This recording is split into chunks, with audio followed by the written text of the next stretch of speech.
Bonjour et bienvenue. Au cœur de nos réseaux, chaque jour, une décision invisible est prise des millions de fois par seconde. C'est une bataille fondamentale entre deux priorités. La vitesse pure contre la précision absolue. Alors on va décortiquer ça ensemble. Le conflit, il est là. Est-ce qu'il vaut mieux envoyer les données le plus vite possible ou alors s'assurer qu'elles arrivent sans la moindre petite erreur?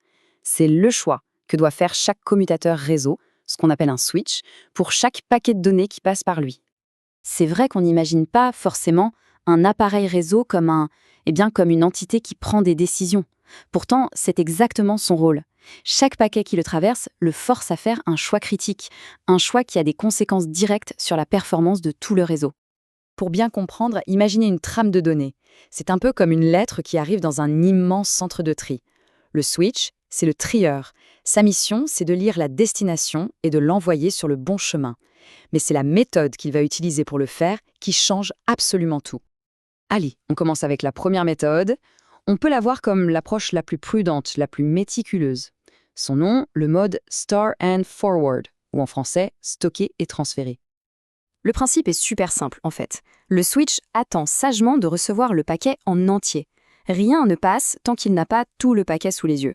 C'est la méthode de la patience et surtout de la sécurité. Alors, comment ça marche concrètement? C'est très méthodique. Une fois que la trame est entièrement reçue, le switch passe à une étape cruciale, la vérification des erreurs.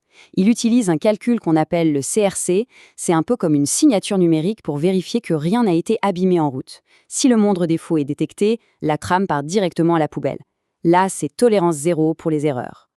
L'idée, au fond, est simple. La fiabilité est poussée au maximum. On a la garantie absolue que seules les trames parfaites continuent leur voyage sur le réseau. Mais voilà, cette prudence, elle a un prix. Et ce prix, le voici. En voulant être parfait, on introduit un ennemi que tout le monde connaît dans le monde des réseaux, le délai. Autrement dit, la latence. Parce que forcément, le temps de recevoir toute la trame, plus le temps de faire la vérification, tout ça, ça s'additionne.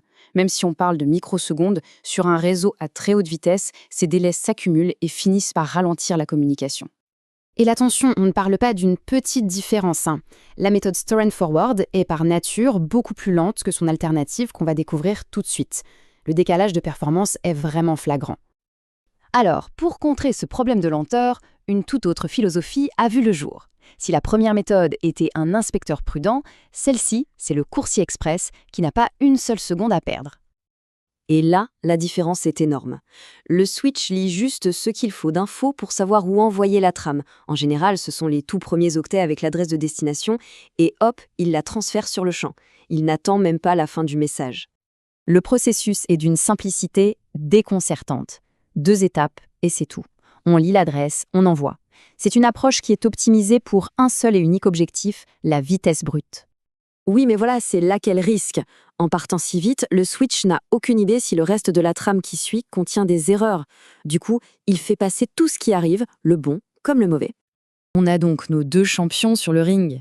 D'un côté, la prudence et la fiabilité. De l'autre, la vitesse et l'efficacité. Allez, on les met face à face pour voir ça de plus près. Là, le compromis saute aux yeux. Store and Forward est plus lent, mais il assure un réseau propre en éliminant toutes les erreurs. C'est super important, par exemple, pour un transfert de fichiers, où le moindre bit corrompu peut tout faire rater. À l'inverse, Cut-Through est ultra rapide. Ça le rend parfait pour la voix sur IP ou le jeu en ligne, où un délai très faible est bien plus important qu'une erreur de temps en temps. Alors, au final, qui gagne à la bataille? La réponse, comme souvent en technologie, est un peu plus maligne que ça. En fait, les ingénieurs ont trouvé un moyen de ne plus avoir à choisir. La solution d'aujourd'hui, elle est adaptative. Les switches modernes ne sont plus bloqués dans un seul mode. Ils passent leur temps à surveiller l'état du réseau. Si le taux d'erreur est bas, ils vont privilégier la vitesse du mode Cut-Through. Mais si, d'un coup, les erreurs commencent à se multiplier, ils basculent tout seuls en mode Store and Forward pour protéger l'intégrité du trafic. En fin de compte, la vraie intelligence, ce n'est plus de choisir une méthode contre l'autre, mais d'avoir la capacité d'utiliser la bonne stratégie au bon moment.